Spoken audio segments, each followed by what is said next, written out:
So today we're going to be making all elusive jerk chicken, which I'm sure all of you have tried at some point and wondered how to make that thing. But there's a very common underlying recipe, a flavor that comes with jerk chicken, and that's what we're going after today. Of course, our start of the show is going to be our chicken legs. I'm using chicken legs up here. You can use thighs. Typically it's legs or thighs.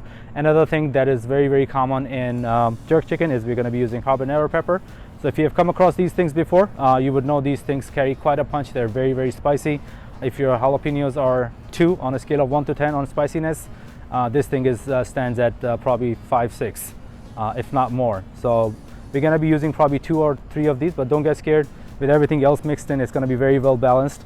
And so let's get started. We're going to put everything in our blender here, and we're going to blend it to a paste so that everything is well mixed. And then we're going to start with our rub. So we're going to cut our green onions, because again, these are going to be going into the blender. Cut them up roughly, and they'll be good to go. Next thing is our onions. I'm going to use a half of this onion. So we're going to roughly cut up our onion as well. It doesn't have to be very specific. Again, it's going into the blender. So for these habanero pepper, I'm going to leave the seeds inside. A lot of people, they like to take the seeds out on the membrane, but so these are the seed and the membranes are the things that carry most of the heat for these peppers. So we're gonna quickly do our garlic. So we're gonna start off with 1 bunch of green onions, about a cupful, half large size white or yellow onion, and also juice of 2 fresh lime, which I failed to capture in here. As always, you can go to the description for the ingredients in the exact amount. Then we're gonna add 2 to 3 habanero peppers. I'm using 3 up here, 3 fresh cloves of garlic, 1 tablespoon salt, 2 teaspoon allspice, 2 teaspoon black pepper, half a teaspoon of dry thyme, 1 tablespoon of fresh thyme, so we'll be using both dry and fresh thyme, half a teaspoon of cinnamon, 2 teaspoon of Worcestershire sauce, and 2 teaspoon of soy sauce, 2 tablespoon of brown sugar, and half a cup of any neutral oil. You can increase or decrease the amount of oil as you wish and supplement that with water. The main purpose of that is to help with the blending of all the spices. Your mixer is not going. What you can do is you can add a little bit more oil. You can add water as well. So once everything is said and done, this is how our mixer should look. You can notice the chicken is skin on. So what I'm going to do is I'm just going to make little scores in the chicken. So this is going to serve 2 purposes. It's going to increase the real estate where our marinade can go into the nooks and crannies. And the second part is that if you notice, I'm going right at the thickest part. So this is going to help our chicken cook evenly, especially around the large parts right around the bone. All right, so now we have our chicken all scored and ready to take the marinade. We will just dump a little bit on top. So don't use all of the marinade. We're going to use the rest of it for basting the chicken as it's grilling. So just go in there, use whatever you want to use. I like to use my hands because that's the best tool. Make sure you get inside the chicken, get all the parts. So right now these are ready. These are going to go in the refrigerator. It's very important that they stay in there at least for a couple of hours. Ideally, you'd probably need to put them in overnight or at least for 8 hours. All right, so we have taken our chicken out of the refrigerator, and here it is. We ended up leaving it overnight, so let's go and put this chicken on the grill.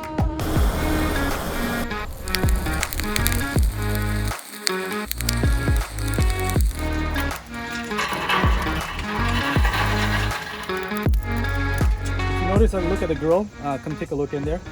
I have set the fire up only on one side, and the rest of the side is without that much cold. And I'll explain to you why I have it done this way. So we're gonna go ahead and put our chicken, and that's the sound you're always looking for when you go on the grill. Any other sound, probably something is not right. We're gonna put these on, lay them nicely in there, and let them start doing their thing. So I'm gonna close it for now, for about a minute or so. So we're gonna check up on our chicken now. So just keep in mind that this jerk chicken recipe is about technique as much as it's about the recipe itself. And the technique pretty much goes with any time when you're grilling chicken or even doing it on a griddle top. So the thing to keep in mind is that you have to move your chicken very, very often. So here's the thing, we're gonna check to see. So this is the kind of color you're looking for. You don't want it to be any more done than this. At this point, you want to flip your chicken. And what we're trying to do here is get the chicken going evenly. So if you leave it any longer than this, it's gonna get more charred on this side. And you're gonna flip it. So as we know, the chicken takes a little longer to get done. So you have to move it quite frequently, much more so than your red meats or your steaks. All right, so it's been about a minute and a half. I'm gonna check the other side. And you can see we're getting a small little color on it. So at this point, I'm gonna flip it to the third side. We have done two sides. So we're trying to get a good color on all four sides. And at this point, I can start basting. We're gonna marinate these generously. And this is gonna get you the nice, crispy, glazy outer coating that you're familiar with on jerk chicken. And of course, it's gonna add on to our flavors. So, and then we're gonna move this thing to the other side that does not have any coals, and then we'll let it cook. So remember again, very important to flip your chicken very, very frequently. And that's the trick of grilling chicken, because a lot of time you see chicken that's very charred on the outside, and once you bite into it, it's not done, because chicken skin tends to burn and get done very, very quickly, much more so than the meat inside. So that's the color that you're finally trying to look. And if you had left this chicken alone, you would have got this coloring on the very first couple of minutes, and it would, you know, make you think that it's done. So now we have done already 2 or 3 flips, actually 3-4 flips, and it's cooking evenly, and that's what the goal is. So don't be shy putting this thing on. This is what's gonna give it a coating eventually on top, give us that nice color that we're used to seeing with the jerk chicken, and of course the flavor that's gonna send you into a different dimension. All right, so we're gonna check for temperature. Like I said, it looks like from outside it's done. I'm gonna poke this in there at the thickest point, and check this out. We're barely at 102, 105. So it still needs to go a long way, as you know. As per FDA's recommendation, our chicken should be at least at 165. So now we're gonna move it on this side, because we have all the charring and all the color that we need, that we're happy with, and we don't want it to get any more charred than that. But we still need the radiant heat or the ambient heat to do its thing. Let it sit there for some time, close the lid, and we'll check up on it probably in about, I don't know, I would say maybe 8 to 10 minutes. We're almost 375 degrees, and it's been probably about 5-6 minutes. So I'm gonna open this and check for the temperature. Again, we're gonna go into the deepest part of the biggest piece that we have, and if you can look at it, we're at 128, 129, so maybe another 4 or 5 minutes.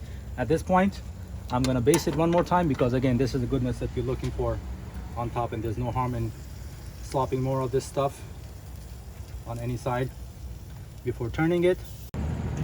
All right, so we're gonna check the temperature. As you notice, I moved them closer to the fire because I was losing heat, and we're approaching 160, 158, 165 up here. So this is the right temperature. We're gonna pull these off right now. So some of them are a little hotter inside, so this is the best time to pull them out. And like I mentioned before, if they're not all the way up to 165, you want to pull them out at 161, 162, and put a foil on top of them and let them cook outside, because they're going to gain some temperature sitting outside under a foil. So that's another technique that's used. Okay, so we're going to start doing our plating. Let's get this one. We'll set it up over here. All right. Can't wait to dig into this thing. Lemons for garnish. All right, before anything else, let me go ahead and taste this thing, see how it came out.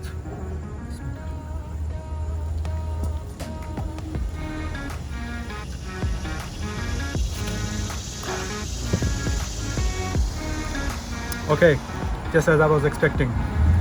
The flavors are amazing. It's nothing that you can compare it with. Again, because of so many ingredients and spices going in there, the brown sugar, the allspice, the habanero. So the heat is coming right through, but it's not overwhelming. So go ahead and try this at home. I'm sure you're not going to be disappointed. If you like this video, please do subscribe and click on the notify bell, and also leave us some comments what you would like to see next time. Give us some ideas. Till next time, this is Mo Eats.